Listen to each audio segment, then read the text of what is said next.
Maybe, never mind, okay. I love hard chairs, but I can manage, okay. You can manage? Yeah. Is Millicent going to do her thing? Yeah. Good evening, everybody. Welcome to the Frontline Club. My name's Millicent. I'm the programme editor here at the club. It's a real delight to have Nawal El Saadawi back with us. She was last here, I think, about 4 years ago. She's going to be talking to Wendell Steavenson this evening. Wendell's a journalist who's worked in a number of countries, including Egypt, and her most recent book, Circling the Square, is her tales of documenting the country over the past few years. So before I hand over to her, if I can just ask you to switch your phones to silent, and when it comes to questions, if you can wait for the microphone that I'll be bringing around to everybody. So over to Wendell. Hello. Nawal El Saadawi has been a clarion voice for justice and equality in Egypt and throughout... Slowly, please. Slowly? We have time. I like to... All right. I like to enjoy my time with you and to relax and to be slow. Why should we rush? This is your biography. This is the bit you know Please, already. I would like to read it, to hear it. Slowly, please, slowly, Okay. very slowly. Are we sitting comfortably? Oh, and loudly, and loudly. Nawal El Saadawi has been a clarion voice for justice and equality in Egypt and throughout the Middle East her whole life. From opposing British colonial rule in her youth to standing on Tahrir, demanding Mubarak leave during the heady days on Tahrir in the Egyptian Revolution of 2011. She has worked as a doctor and a psychotherapist. No, No? psychiatrist. Psychiatrist. But first and foremost, she is a writer. She is the author of 50 books of essays, novels, and plays. Throughout her long career, she has worked relentlessly, tirelessly for women's rights, particularly campaigning against female circumcision, of which she herself has been a victim. In doing so, she has pitted herself against the twin pillars of power in the region, the dictator and the religion. Her books have been banned, and the women's rights organizations that she founded have been closed. She was imprisoned under Sadat, and she had to go into exile to the US in the 90s when her name was found on an Islamist death list. You have 2 children, 3 husbands, And the fourth is coming. and 3 divorces.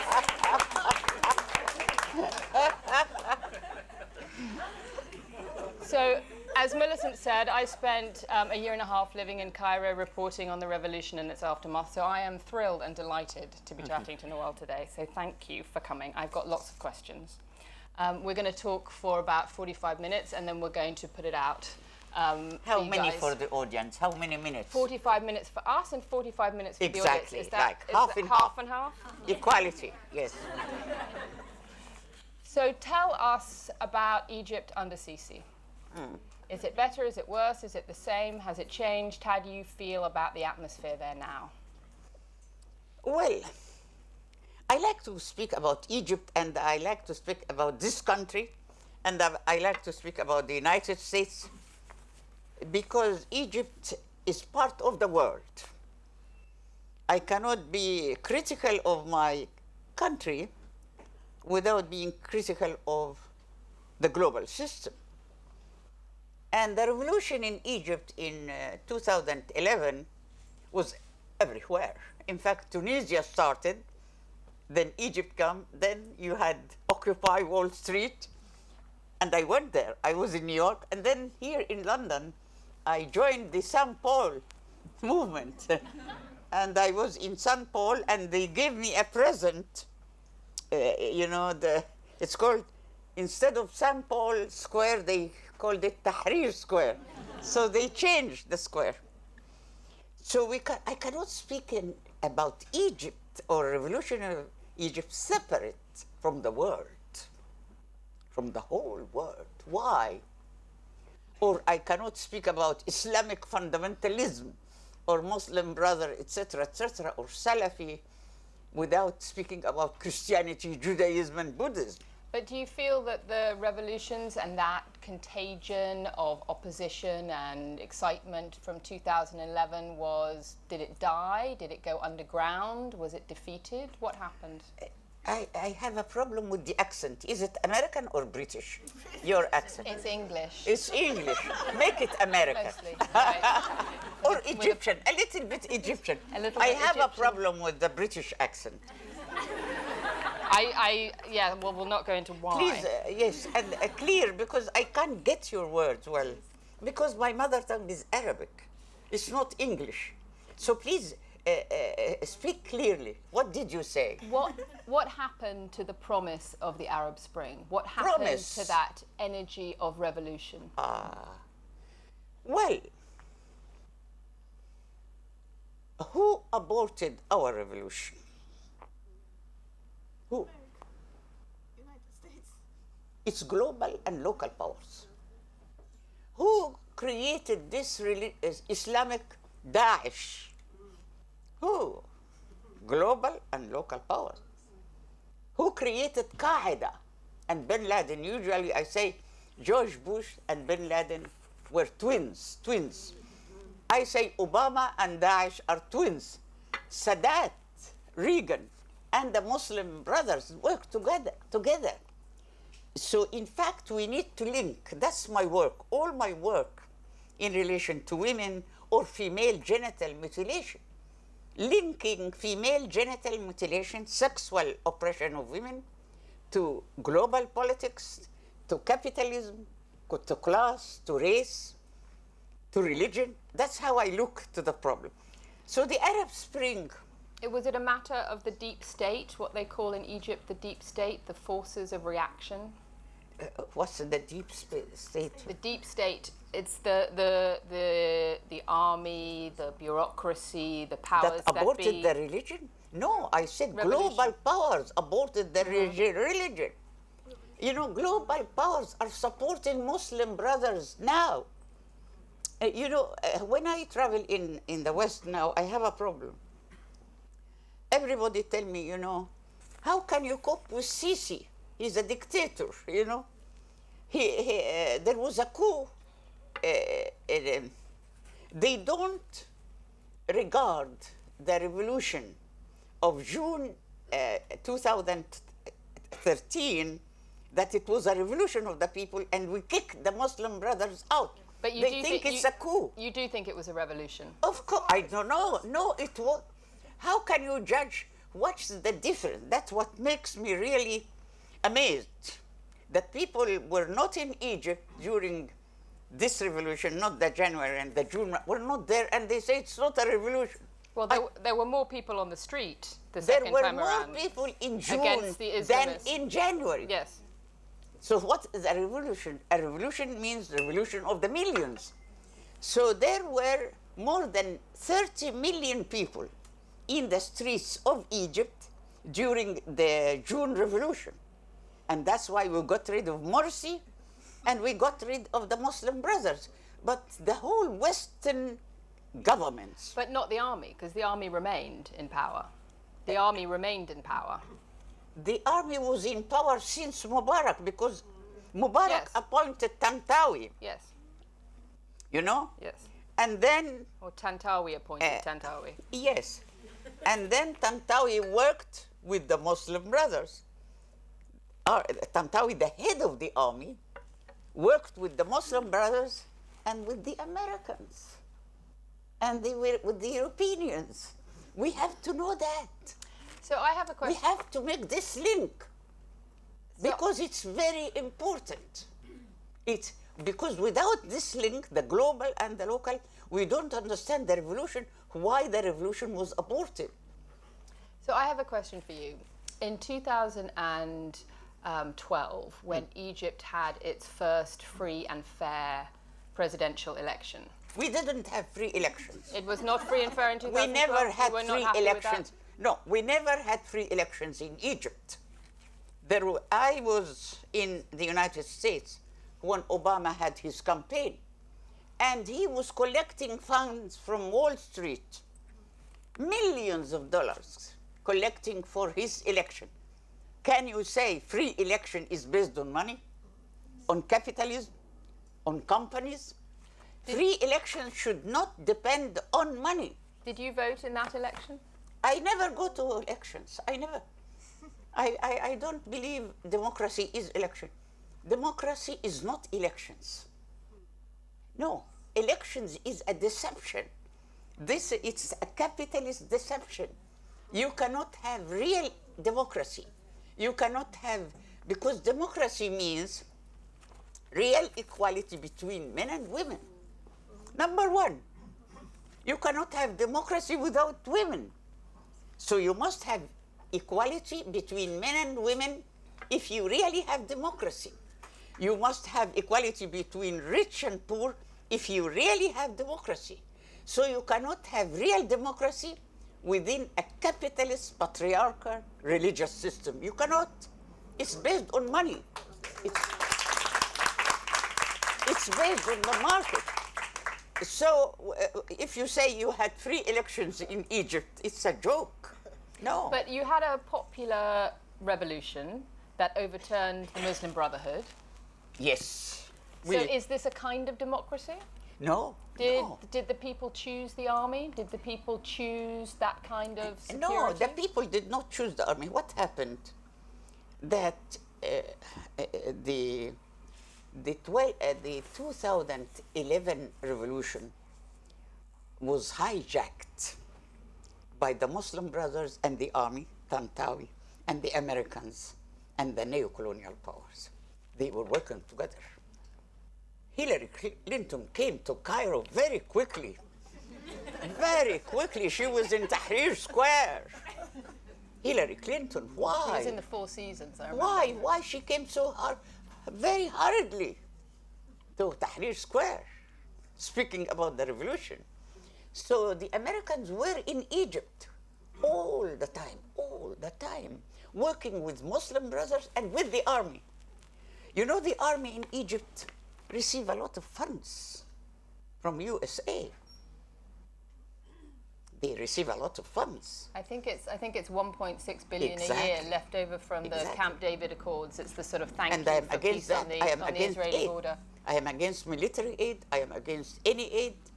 Usually we say fair trade and not aid. So what happened to all of us, because all of the Egyptians being idealistic on Tahrir? Egyptian who? Egyptian? What happened to the spirit of Tahrir? What happened to that idealism? It's still there. It's still no, there? the spirit is still there, and it's growing.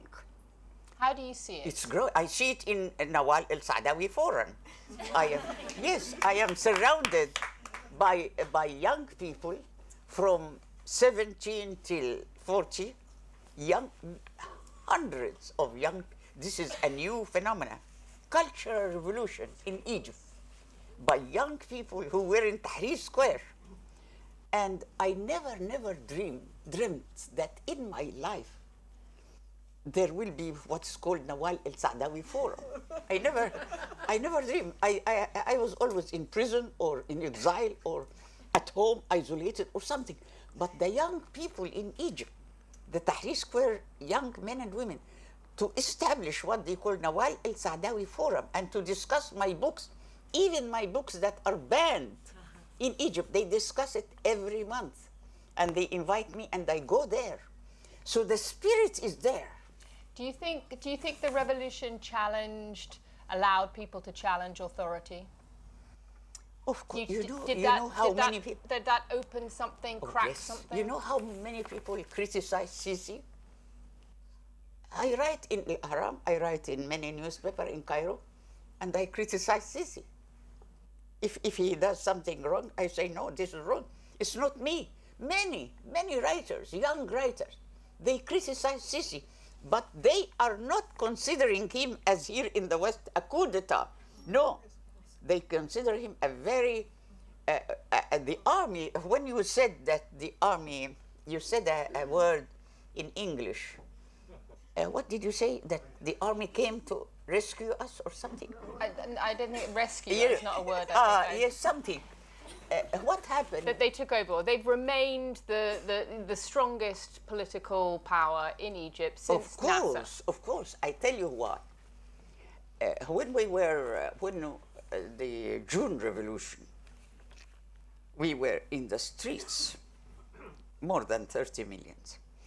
And the army was reluctant. In fact, Sisi was very reluctant to support the revolution of June.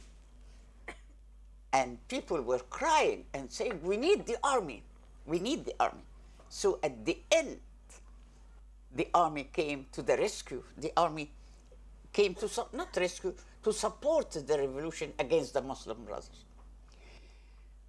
Are you worried about the clampdown on the Muslim Brothers? I am worried about that. That the Muslim Brotherhood has been banned, that their leadership is under penalty of death, they've been sentenced to death? I am against death penalty. I am against putting anybody in prison. I am against all that. But I am against a religious state, Islamic or Jewish or Christian. We must have a secular state. Women, we cannot have equality between men and women or between the poor and rich in a religious state, whether Christian or Islamic or Jewish or anything. Because women are oppressed in all religions, in all. And whenever you have a political party based on religion, a religious state, you cannot have democracy and you cannot have equality between men. That's why I'm against the Muslim Brothers. That's why I'm against the Jewish state in Israel. You know, I'm against the America is a Christian fundamental state. And I lived 3 years in Atlanta. You go to Atlanta. You go there and live in Atlanta and you see how the Christian coalition, the Christian fundamentalist groups dominate the US. And in fact, Obama was flattering them to take their votes. So the question is, what was your question? I may have forgotten. What? I think I was trying to figure out that you said democracy can't exist. Cannot exist when you have a society or a system that's unequal. Yes. Where when you have a religious state or a capitalist state or racist, you cannot have equality between men and women. But equally, I mean, Sisi is not a socialist answer. Is not what? Is not a socialist. A socialist. He's not leveling the economic disparity in Egypt. No. I am against the policy of the government in Egypt because they still receive American aid, and I wrote many times. I said I am against foreign aid. We should produce our food. We should be economically independent. And usually I say a country that is dependent on aid, like a woman who is dependent on aid from her husband. A woman must be economically independent to be free. Any country, like any woman, must be economically independent to be free. So I am against the policy of the government in relation to aid. But they also get a lot of money from the Gulf, from the Arab Gulf. That's wrong. More from the Arab countries. Why I'm against. From this too. Yes, I am against foreign aid. We should produce our food. Mm-hmm. But the problem is, since that, because colonial power cannot enter a country except with the collaboration of the local country. So after Nasser died, Sadat came to power and he collaborated with Reagan. I call it the Sadat-Reagan era. And this was early 70s. So, and then Sadat opened the doors of Egypt. He said, now we have open door policy. So instead of producing our food, we started to import our even bread from the US. Even full medammis, you know full medammis? Full medammis, the national food of the poor. We started to import it from California. Anyway, so that made a gap between the rich and the poor, because we import the food and the bread with very high prices, and the poor cannot afford that, except the elite. We have the 1% who can afford. So Sadat was responsible for the open door policy, was responsible that he opened the doors of Egypt to foreign goods, even cosmetics. Egypt started to import luxury things we don't need, because it was not, not socialist. I am critical also of some socialist people. But the point is, we had our industries. We started to build during the 60s our Egyptian industry. We had many, many factories, and we started to produce our food. And then after Sadat came, finished. The Egyptian industry was killed, agricultural development killed, and then we started to live on aid and of importing our food. So what happened during this time too? Because in the 60s and 70s, when you go back to Cairo and other Arab capitals, 60s and 70s. In the 60s and 70s, something happened in the 80s and 90s that meant that religion became much more entrenched. That's Sadat. Who brought the Muslim brothers? Because there were no Muslim brothers in Egypt during the 60s at all. In fact, because they tried to kill Nasser. They tried to kill Nasser in 1956. So he put the leaders in prison. And then we didn't have any Muslim brothers. When Nasser died and Sadat came and Reagan, they brought the Muslim brothers. Why? The point is, why colonial powers in the West, they bring the Muslim brothers, divide and rule, because they want to fragment Egypt by religion. And they want to fragment the army. What happened in Syria? What is the difference between Syria and Egypt now? Syria is fragmented because the army is fragmented. You have the Free Army, you have the army with Bashar, you have the army with Russia, you have the army with America. The army was fragmented. In Egypt, the army unified Egypt. The army, because it's unified. If the army is fragmented, it's dangerous for the country. So that's why, especially the Americans, they are against the Sisi. So do you see that the Egyptian army is a kind of guarantor for stability, for political stability? I didn't get that. Is the Egyptian army a guarantor for... As guarantor? Does it help stability? Does it help? Oh, yes, yes, yes. Unity. The army help unity and stability now. Because if we are fragmented, it's finished. We'll be like Syria. Or Libya on the other or side. Or Libya or Iraq. But you know, when the US invaded Iraq, they divided the country. Straightforward. They divided the people by Shia and Sunni.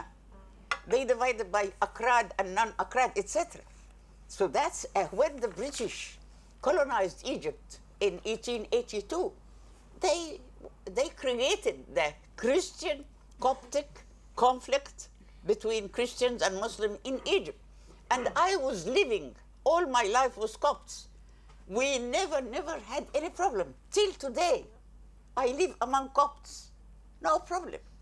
But since the invasion in 1882 by the British colonialism, we started to have religious conflict. When were you first aware of injustice? When? I'm going to take you back to your childhood. Yes, I love my childhood. Okay. When were you first aware of injustice? When I was a child. What happened? What did you notice? This is a nice story. Thank you very much. Good. And I think it happens to every child, girl and boy, that we are born with a good brain. No child is idiot. We think that children do not understand. children understand everything. So when I was 6 and 7 and 8, I felt there is something wrong around me, in school and in the family, because my brother, he was 1 year older than me, and he was spoiled because he was a boy.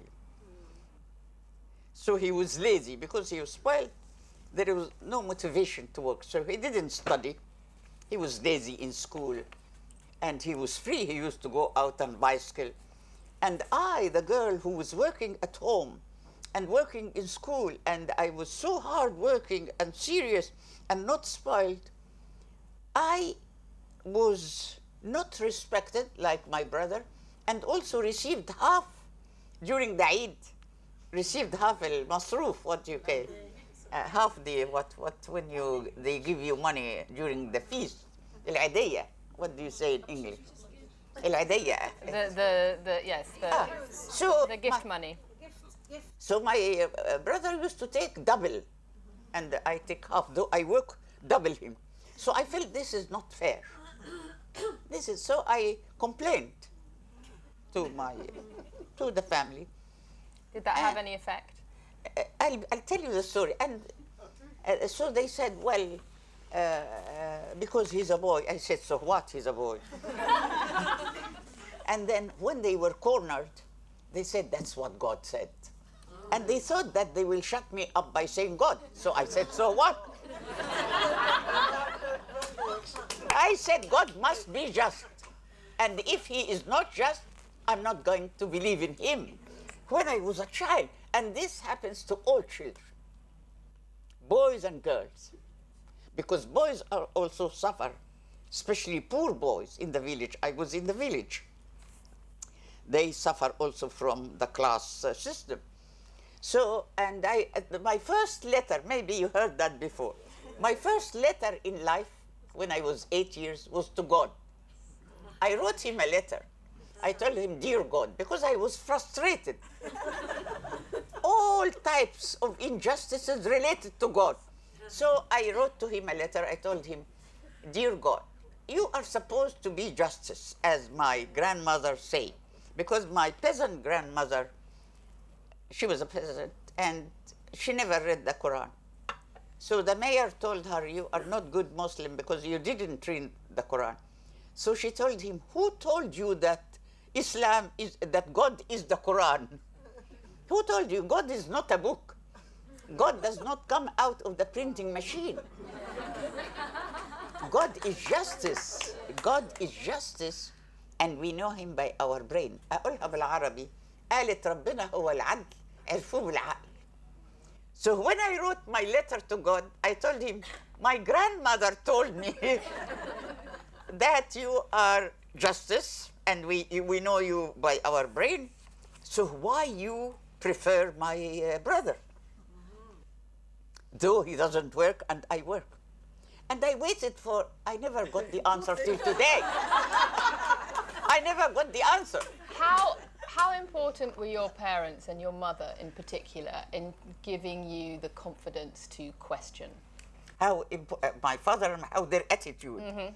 Well, when you were complaining and being frustrated. In fact, I was lucky, I have to say. Of course, they tried, because in the village, all the girls at that time, they married them when they were 10 years.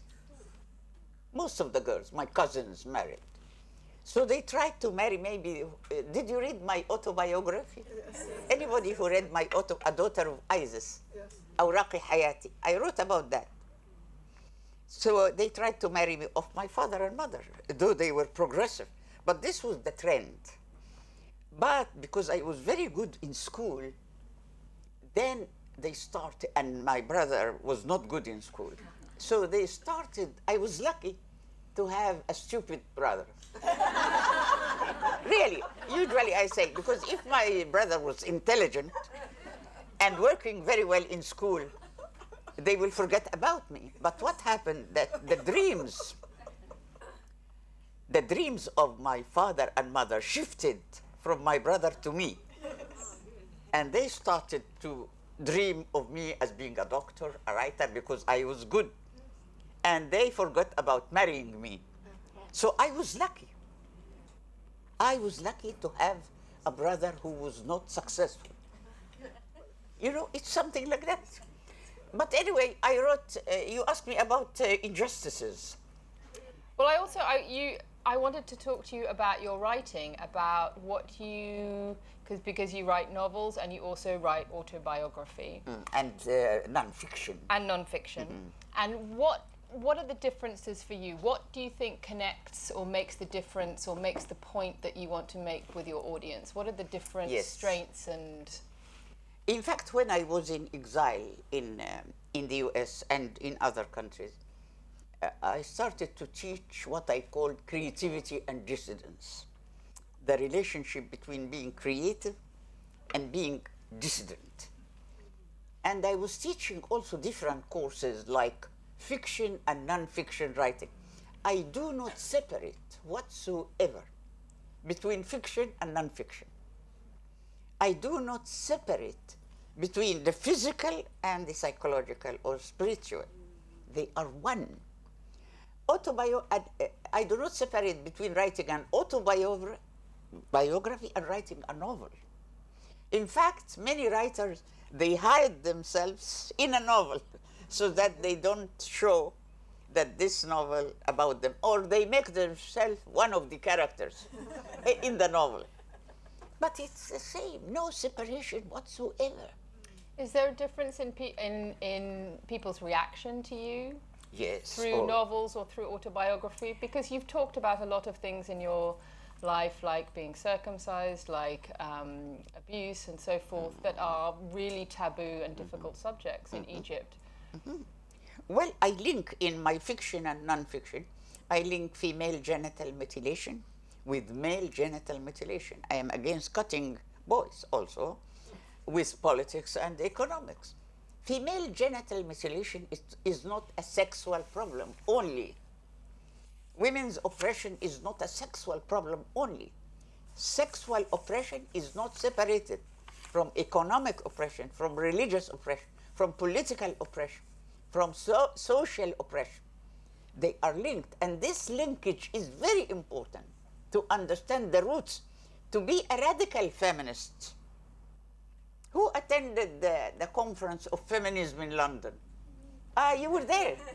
Did you listen to me? You listened, yeah. I spoke about what do you mean by radical feminism. What is radical feminism? It is the ability to link. It's the ability to go to the roots of the problem. How can you go to the roots of patriarchy without linking sexuality to economics, to religion, to all that? So that's radical. That means radical. Do you think that your personal example, of talking about some of these issues and struggles, has a greater effect on an audience than talking about them in essay form, No, in it academic depends. form? It depends. When you write, tell us about some reactions to your books from men well, and who women came in to the me Arab world. today and told me that she read Woman just today, Woman at Point Zero? Yes, please come, help me, come, help me. Tell me, what did you feel? Because she just read Woman at Point Zero. I did, yes. Come. God, I wasn't expecting that. It moved me in a way that I wasn't expecting, because even though my life has nothing to do with what Firdaus goes through, it spoke directly to me as if my life had everything to do with that, in a way that there's an anger and a positiveness and all the contradictions and juxtapositions that women in capitalist sexist society go through are expressed in a relatively small but absolutely perfect novel. And I'll gush and gush over it over and over again, but I hope that gives the correct description of what I was explaining before. And she reminded me of my students in America when they came to my class, because usually for the class of dissident and creativity, I asked them, why did you join the class? They said, because we read Woman at Point Zero. And what happened?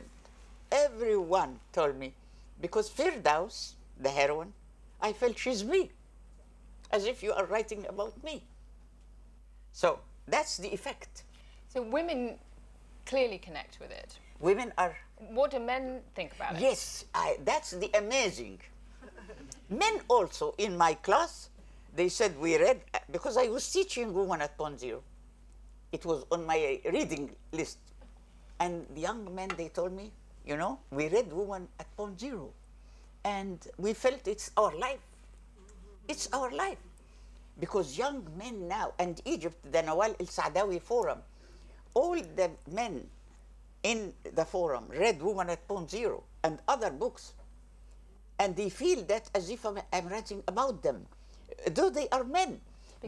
Because the injustices are the same. Exactly, because I am not saying man is my enemy. No, I'm saying injustice is to men and to women. We do not divide people by their genital organs, you know, because we are all in the same boat, men and women. And also the West and the East, Americans, we are all in the same boat.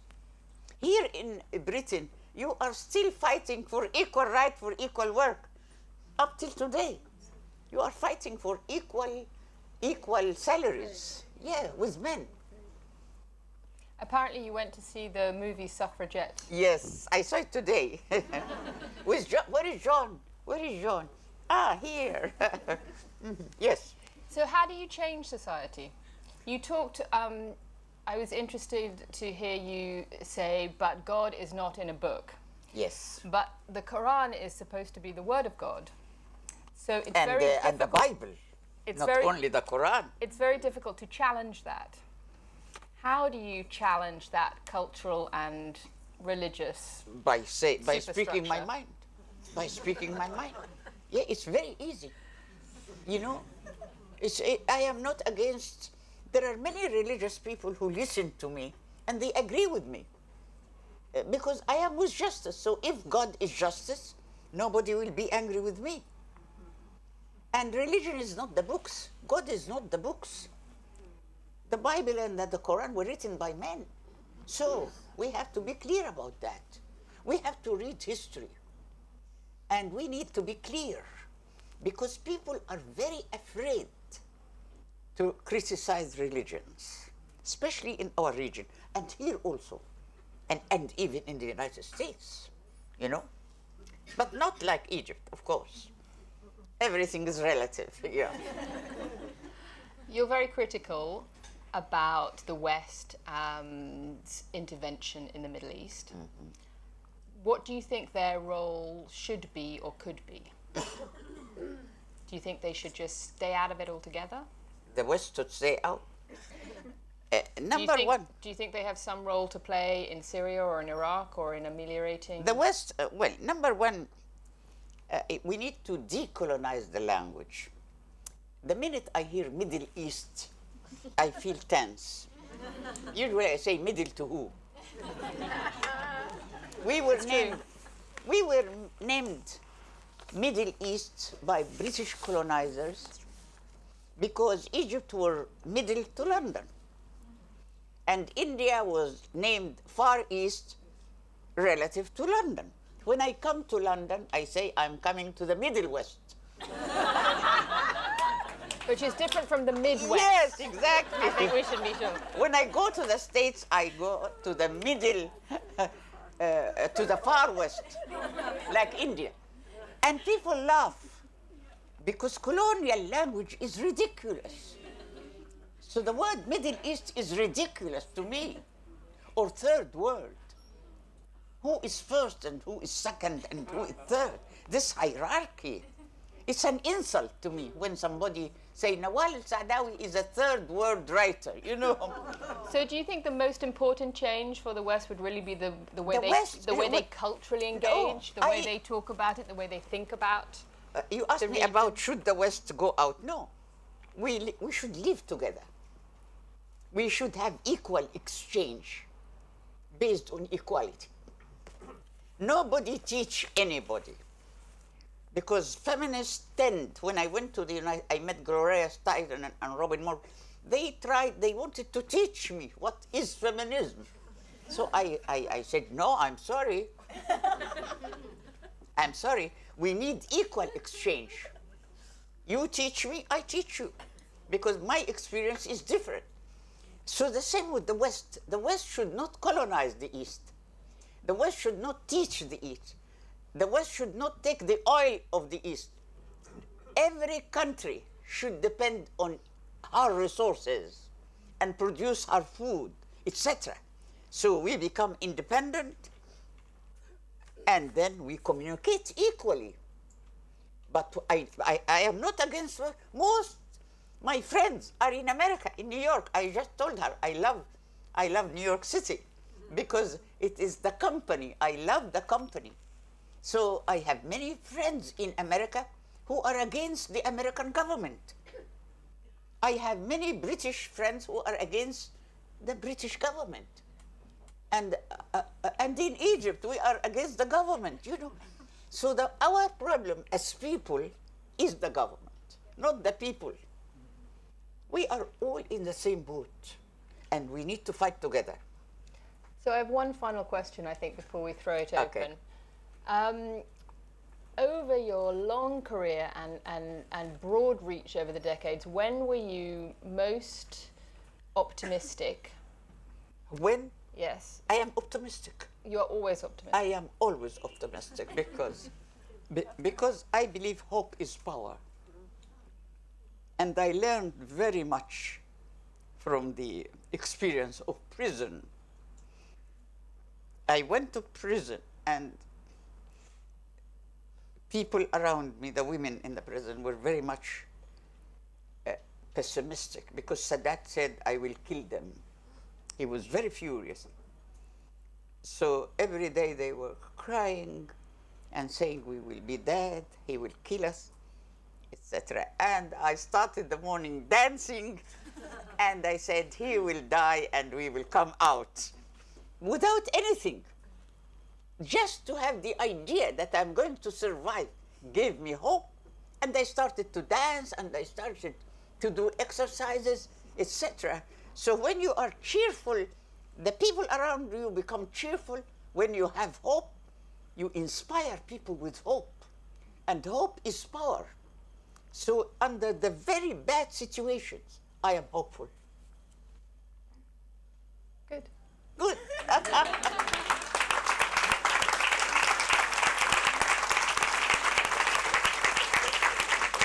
Okay. All right, it's now your turn. I think Millicent's going to bring around Question, the yes. microphone. I would actually just like to offer my chair. Would you prefer this chair because it's harder?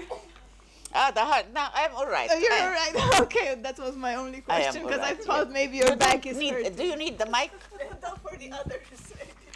I am speaking without. I have a mic here. Okay, okay. Would you like to stand here and talk to them? Come. No, it's okay. You want to ask question? Yeah, the Come, only come, question. come here. And stand here. Okay, wait. It's a Uh, bit and- high for me. Okay. Okay, thank you. And then you talk to them, and then I will listen. Yeah. Yes, I was watching, I didn't actually see the Suffragette movie yet, but I saw a lot of interviews with the actresses and so on, and it seems to me they are lacking this link which you are talking about with the economics and with global powers, and when someone from the audience asks them like who is in the other parts of the world who are now these feminists, and they said just Malala. I said, what about Nawal El Saadawi? Are you crazy? Yes, yes. So yeah, I was wondering what is your message to them, Yes. how they should link these problems. Yes, and well, you just, and Malala, they gave her the Nobel Prize, and she was everywhere. You know, the U.S. power, and the Nobel Prize. The Nobel Prize is affiliated to the global powers. Yes. And I was nominated for the Nobel Prize several times. I never got it. Never. And I will never get it. I don't care. My only prize, when I meet readers, a reader, a woman or a man, and tell me, I read your book, and they changed my life. That's my only prize. It's not the Nobel. But if I come to this phenomena, how global powers, capitalist, global powers, create stars, manufacture stars out of nothing. And the Nobel help in that. So what I don't talk to them, in fact. I write my books, and if they want to read it, okay. But I don't talk to them. It's useless, because it's not a matter of talking. It's a matter of interest. Those global powers are capitalist, and they care about the market, about the profit. They don't care about ideas. They don't care about writers or novels, or they consider us marginal. They consider us stupid because we are not for money. I am a poor woman, you know. Can you imagine? I have 56 books translated to 40 languages all over the world, and I'm still poor because I don't know how to bring money. I lose money. I can lose money, but I cannot bring money. Okay. Okay. Any other question? Few years ago. Please come here. Yes. Come here. Anyone? No, I have to see your face. Thank you. Thank you. Few years ago. Okay. Come here, please. Come. No, I have to see your face. You know, in Egypt, we have the women with the niqab. Yes. So the government. Okay. And we can have. All right. Okay, we can have a chair for you. Thank you. No. I'm just going to speak here. Thank you. A few years ago, Nawal was here at the preparation. Bring a chair. Because I want you to relax. Oh, انت حازم ازيك. Bring a chair, because some people will come to talk. Okay. Any chair? Yeah, all right. Yeah. Can I just start? Bring a chair, because I want everybody to come here and talk. Okay. A chair. Very unusual arrangement for a speaker from the hall. Okay, very good, very good. Okay. Come back. Okay. Okay. Few years ago, Nawal was here in London when the preparation for what is called the liberalization of Libya was going on.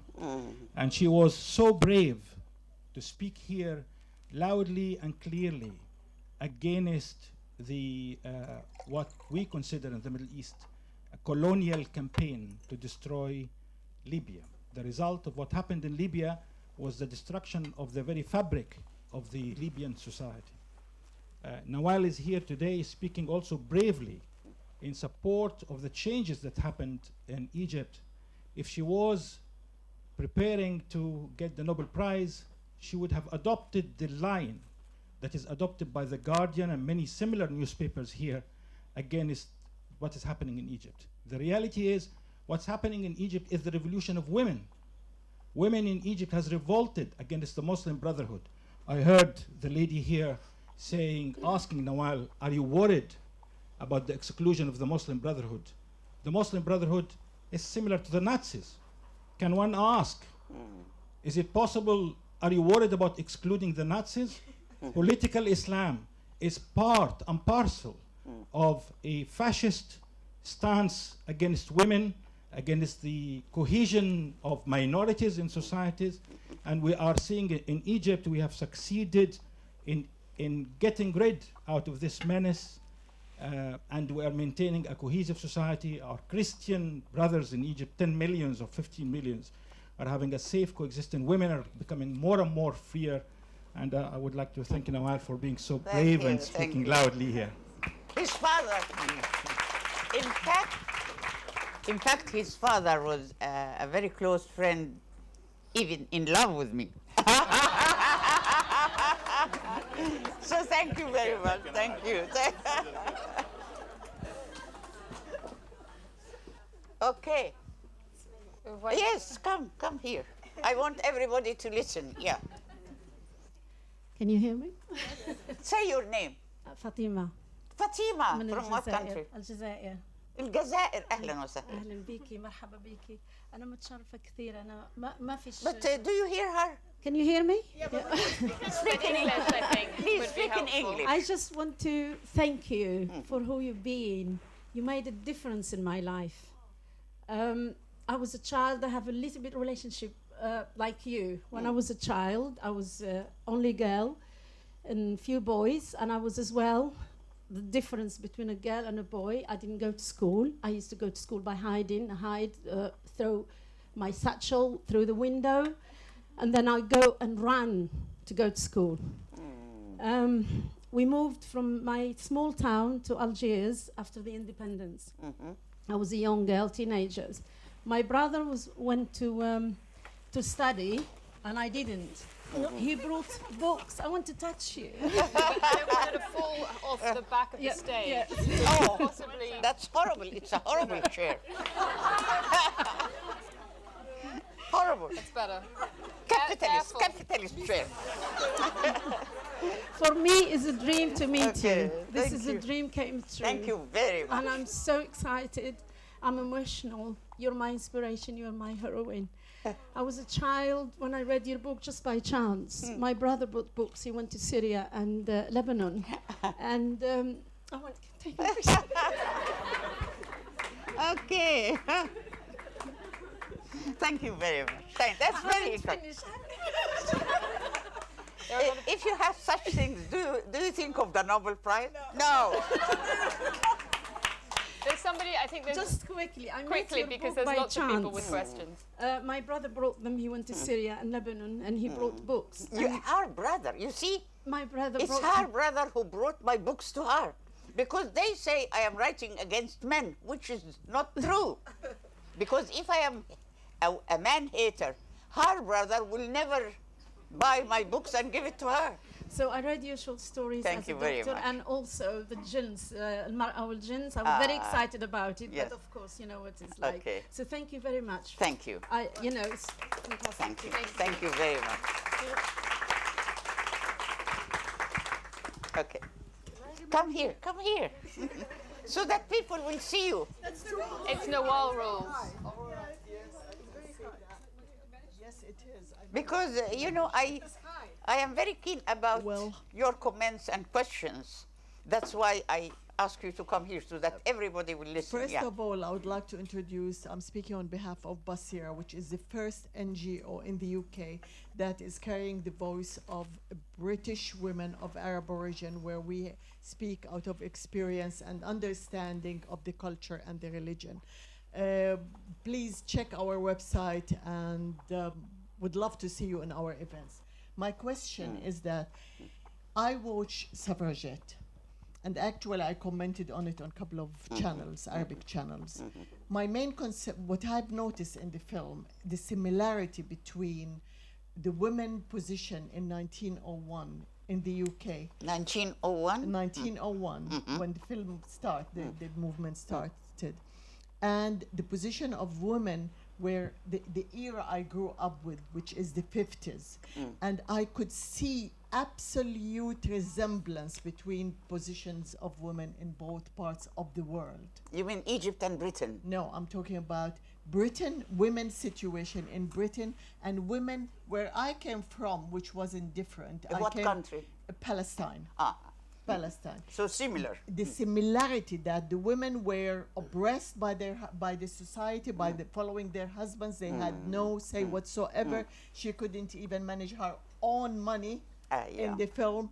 It's exactly the same thing. And the only difference I have seen is that the British woman could manage to get out to work because she needed the job, while women in the part I came from, they were working from home, helping the economy.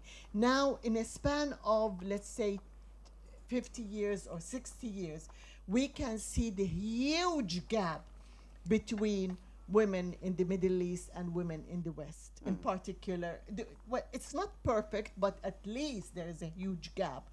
While women in the Middle East, they went backward, and they are still struggling for the simplest rights. And you can see this completely in the family status law. You know, the discrimination that is embedded in the system. In the family code. in the family code. قانون Yes. الأحوال الشخصية. أيوة, polygamy and all that. Now, in your opinion, okay, which matters a And you great say deal. the gap between women in Britain and in Palestine and in Egypt. In the Arab world, In in the the all the Muslim Arab- world, a big in gap, general. a big gap. Of course it is. I mean, you can see that, and I mean, No, okay, we but don't anyway, get fooled okay. by dressing European Okay. style. I mean, we look in the society and we Okay. see the legal Okay. system. What's Okay. The question is, number one, what is the biggest obstacle that is facing women in the Arab world, in the Middle Eastern world, that they cannot go through? Is it culture? Is it religion? Is it society? Is it what is it? And how long do you think the woman will take to reach Okay. to a reasonable Thank you. and get justice? Okay. Thank you. Very good. Thank you very much. Number one. I saw the film. And I agree with Ahlam. I agree with her with some, but I don't agree with all what she said. She said that British women here in 1901, they needed to go to work. But a lot of Egyptian women work. Many women were working. My grandmother was working in the field. How you define work? Because the women were working all the time in the fields in Egypt. Very hard work. And not only Kanobibno, they were building. They were doing everything. And women working at home, full time, day and night, without payment. So the point is we have to be careful when we say women are not working. Women were not working in Palestine. They were, but let me continue. Then you said that women in Britain needed her job, which is not true. In fact, women were, there is a difference in history between Britain, for instance, and Egypt. Women here were compelled by the government to go to the factories to work because men went to the war. Many men went to the war and were killed. So the government herself in Britain pushed women and encouraged women to go to factories to work. And women were dying, and even children. A lot of children and women were dying in factories here in early 20th century. So I agree there is many differences between my life in Egypt and your life here. You are lucky. You are much lucky in Britain, I am sure. But the gap is not so great. Gap is not so great. What do you think the single biggest issue, The biggest obstacle holding women back? The biggest obstacle in front of women in Egypt or Palestine, your biggest obstacle in Palestine is foreign occupation by Israel. That's the obstacle. You cannot control your country. You are killed by the army every day. And the same in Egypt. In Egypt, what's the biggest obstacle do you think there? The most obstacle to us is colonial and foreign occupation and exploitation, collaborating with the local government, with your local government. That's the main obstacle. And underneath this colonial foreign powers and occupation, under that you put patriarchy, you put family code, you put sexuality, you put female genital mutilation. It can all link together. But a lot more Egyptian women are now... A lot of what? A lot more Egyptian women in the last 20 or 30 years are working outside of the home than did before.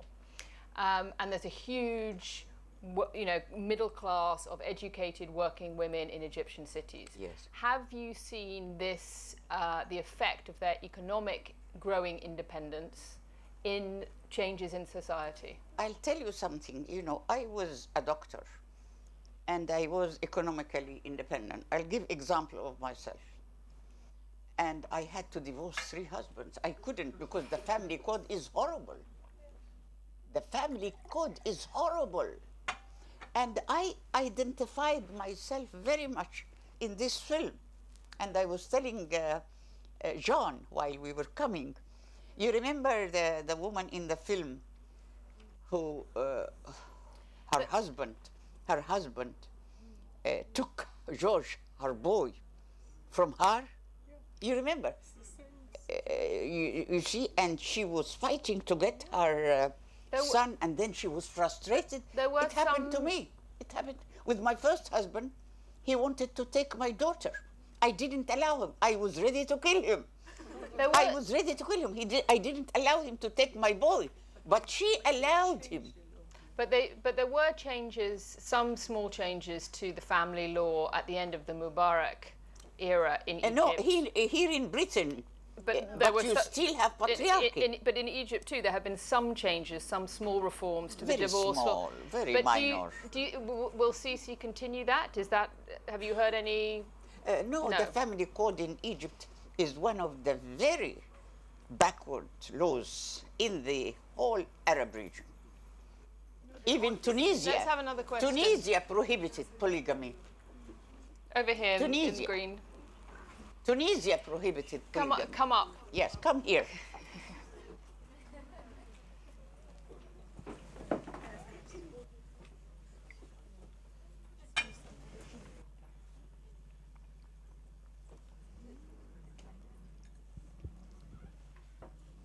Sit here.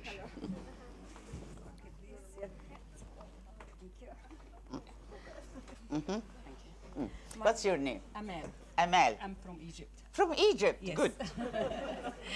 You mentioned that the regime there in Egypt now allows you to criticize, you and other writers, to criticize the regime. Yes, in all newspapers. Yeah, but I believe they allow you to do that because the majority of Egyptians don't write and read. The majority of Egyptians They don't write or read. They do not. They are illiterate. Yes. So do they allow you to say whatever you want on TV? That I can make seminars in the Yeah, villages you and other writers on television. to in the television. تنتقديهم يعني في In fact, التلفزيون. what is You are new? not allowed, I believe. I was censored Yeah. in the television of Egypt, but now I spoke. They did some 1-hour interviews with me in the Egyptian television in the last few Recent, months. yes, only once. No. I More am than once? no many people who oppose the government. Okay. They are interviewed by the television, by the private and by the government. But there have also been journalists Because who've been they jailed want- and harassed under. they want to say under we have libel- democracy. Libel laws. I know, but Alaa Al-Aswani I am not not- allowed. Alaa Al-Aswani, Dr. Alaa. Bilal Fadl, Hamdi Andir. There are many other people Yes, I know, in that's prison. Yeah. There are some young, wonderful women and men in prison from who were with me in Tahrir Square. They are still in prison. Yeah. I agree. Yeah. I agree, and we are writing about that all the time. I'm happy that you're right, No, but I want you and to be on Sisi, TV and yeah, say Sisi that as well. every now and then he liberates 100. Yeah. And another month, another 100. So he is trying to liberate them. What?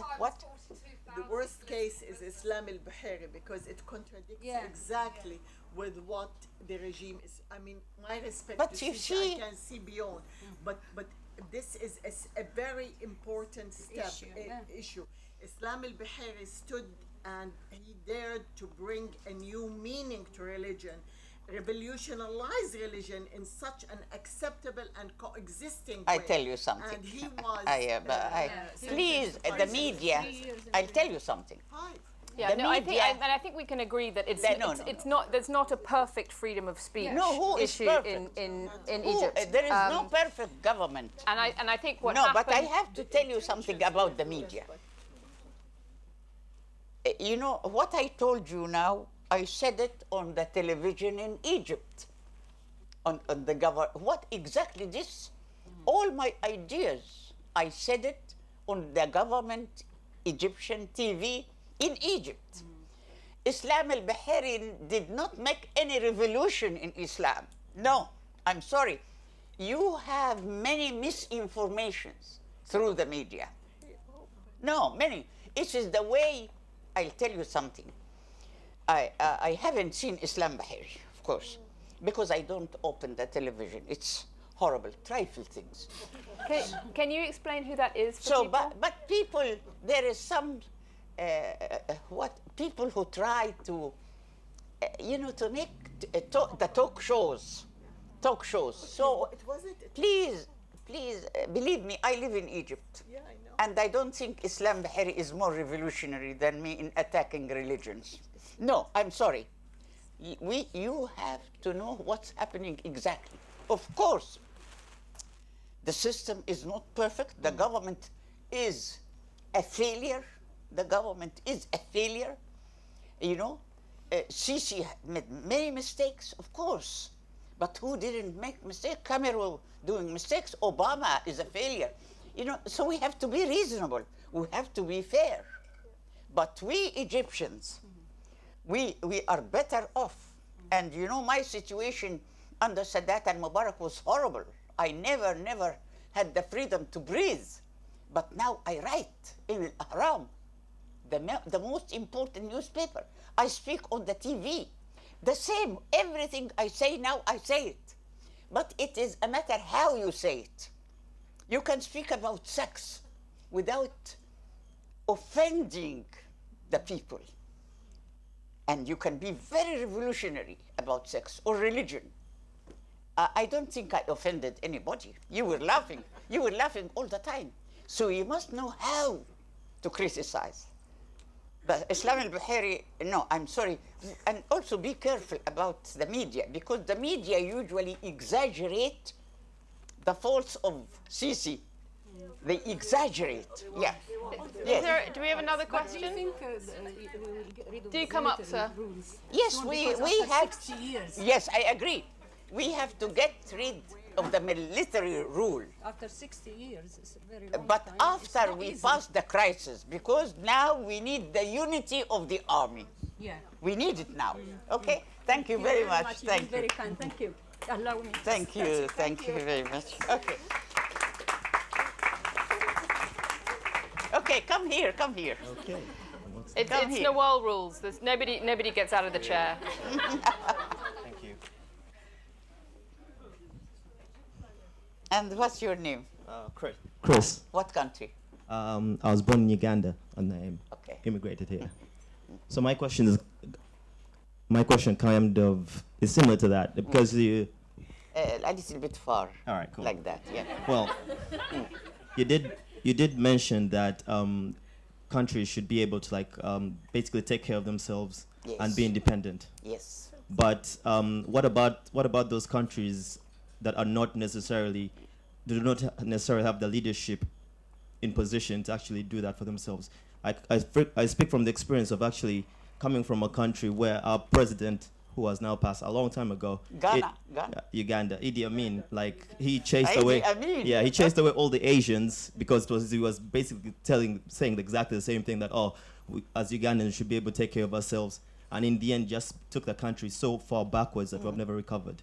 So in my opinion, it may seem well and wise to actually talk the talk of actually saying, everybody should be independent and stuff like that, but not everybody can be in position to actually handle the responsibilities of just managing a country by themselves. Do you agree? I didn't. In fact, I am sorry. Can you? I'm sorry. Maybe I didn't get what you said. I'm mic'd already, so you can leave that. I think what he. Did you understand? I think what he's asking is that what happens when you have a terrible government? What When you happens have when you what? have when you have a terrible government? What happens when you have Idi Amin? What happens when you have a complete disaster of a kleptocratic, corrupt, violent regime? What can people do, or what? Try self-sufficiency. What Do you recourse could think they that have? Idi Amin was more corrupt than Sadat? Do you think so? Well, Do you think Idi Amin was more corrupt than Sadat? that's the thing. Mubarak? I was asking about the economics of self-sufficiency. Self-sufficient, exactly. Exactly. Can you try to be self-sufficient in a state when your leaders are Corrupt. You get rid of your leaders. That's Well- revolution. That's revolution. Yeah, but it's easier said than done, especially when those leaders are actually like, going ahead and assassinating the very same people who have the position, the power to speak. Because I don't, as I mentioned, we need to cooperate. I don't think that a country alone be independent totally or self-sufficient in totally. But we need to produce what we eat, what we dress, and to not to live on importing. All governments, Sadat was a corrupt, and Mubarak, you cannot imagine. Milliards, money, the money of Egypt went to Switzerland. And we are trying to get them after the revolution in vain. We cannot get them. So So it's corruption everywhere. You What's the have to most do your revolution. What's the most effective form of revolution? Do you think that it should always be about talking and peaceful demonstration, or is there a place for violence? You can sometimes? be violent, like in the film. Women in the film, when the system is violent to you and killing you, what do you do? So do you understand? What do you do? You have to react. Of course, the violence does not come from the people. In Egypt, in Tahrir Square, the people were very, very peaceful, you know. And we were shouting, peace, peaceful demonstration. And then the police started shooting. So we reacted by stones because we didn't have bullets. So the police were, you remember the men, quite hundreds of young men lost their eyes by snipers. You call them snipers? Yeah, rubber bullets. The police had so the army of Tantawi, many children, and I saw them I went to visit them in the hospital. They lost their eyes by the police. So we became violent after the police violence, like the women in the film. The women in the film were burning because they were frustrated. But can violence be effective? Of course, of course, of course, of course. I'll tell you something. Because they fought back in Syria, and that was, Syria is a case that is horrible, of course, because the global intervention, the conflict between Russia and America, split the country. In fact, our countries are victims of our governments and of the global capitalist and socialist countries. We are victims of all that. But we can, through your revolution, because I believe in the power of the people. There is no power except our power. But there must be two conditions: that we unite and we develop our awareness. Because if you have a revolution with no mind, so you need your mind, you need your awareness, you know why you are revolting, and you must be, what did I say? Two things. You organize. Unity and awareness and knowledge. Knowledge is power and unity is power. That's how you have a successful revolution. So you do that. You do that. Thank you. Who else? How many questions left? How many questions left? I think we have a couple left. Couple. Yeah. And two more questions, and then I rest. Yes. Come. Hi. What's your name? Farhana. From Iran or what? No, my parents are from Pakistan and India. Yeah, but I'm from here. It's a very short question. It's something that I read that you wrote, and I would like you to expand on it. You said that girls today, you either have these images of girls covering up with the niqab, and we read about these ISIS brides and all of this, and you said it's two sides of the same coin: girls covering up and girls just having Naked. everything out. Yes, and I thought that was a brilliant concept, and I hadn't read it anywhere, and I would love for you to just expand on that. Yes, thank you. That's very important. Yes.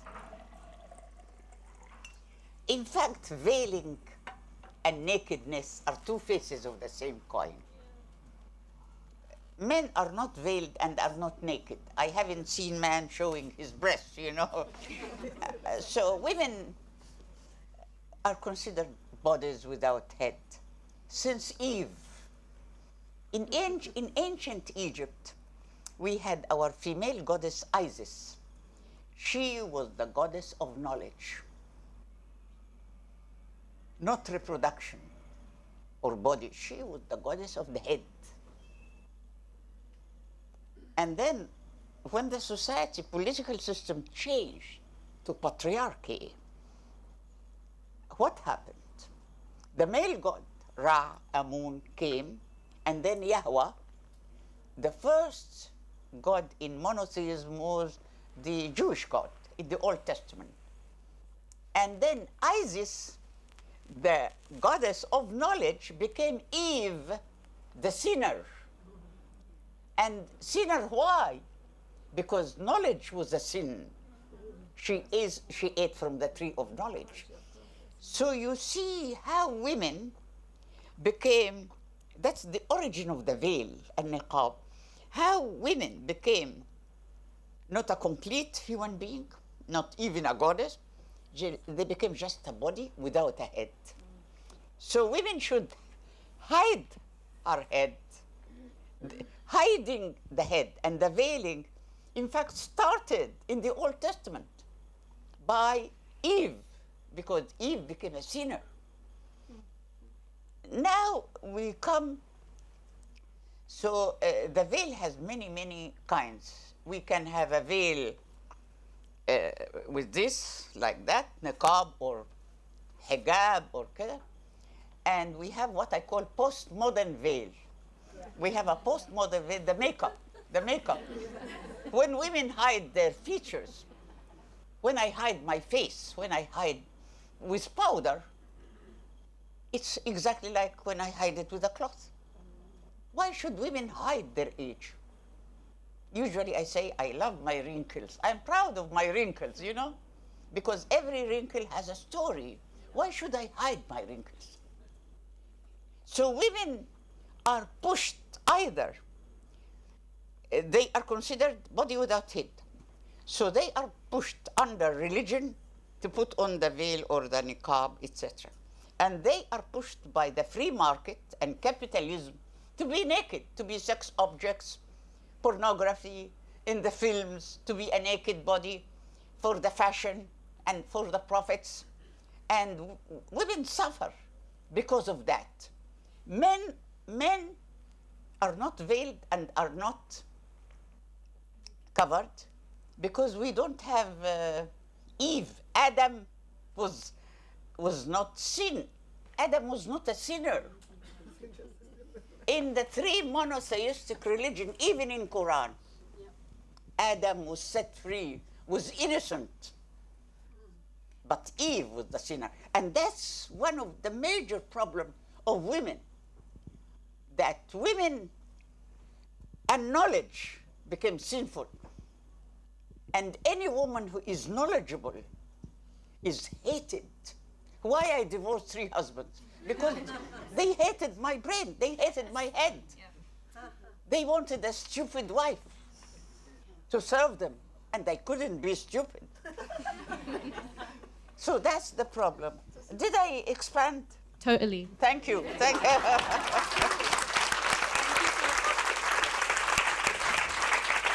Last question. Is there one more? One more. Is there one more? There is not one more. You get a drink early. No, I would like to ask. Oh, I don't speak very well English. Come. No, this is so hard. This is Come so hard here. for me. Mhm. I have some problem with my muscles. So it is Take care. really, no, I am coming from former Yugoslavia. I was from Slovenia. And when I was a child, we have one of the biggest friend was Nasser. So Nasser, yes. This was Tito and Nasser. Yes, this was a non-alignment movement. Yes. Nehru, Tito, and Nasser. Non-alignment Non-alignment, yes. movement. So I'm asking you, what do you think about Nasser? Was he really so good? I was told he was a hero. Okay. With religion, what was he doing with religion, for example? What did he do with religion? Yes, what did he do with religion? Nasser. Yes. Yeah. Well, and of course. Yes. And the family code, let's say. No, Nasser did not change the family code. And Nasser was a conservative man from the army, but he loved Egypt. And he had some socialistic ideas. You know, under Nasser, many of the socialists and Marxists were in prison. My third husband spent 10 years in prison, and also the father of Hazm. Where Hazm? The father of Hazm. The father of Hazm was a friend also of my husband, third husband, and they were Marxists, and both of them spent 10 years under Nasser in prison. So Nasser was a dictator. What for? A dictator. He was a dictator. Why they were in prison? She's asking why. They were in prison because they were accused of being Marxists. They were accused of being Marxists. So and also not because because some of them were Marxist and didn't go to prison. In fact, because they opposed him. Nasser put anybody who opposed him in prison. If Nasser stayed for some more time, he could have put me in prison and put anybody in prison because he couldn't tolerate opposition. But he loved the country. He was honest.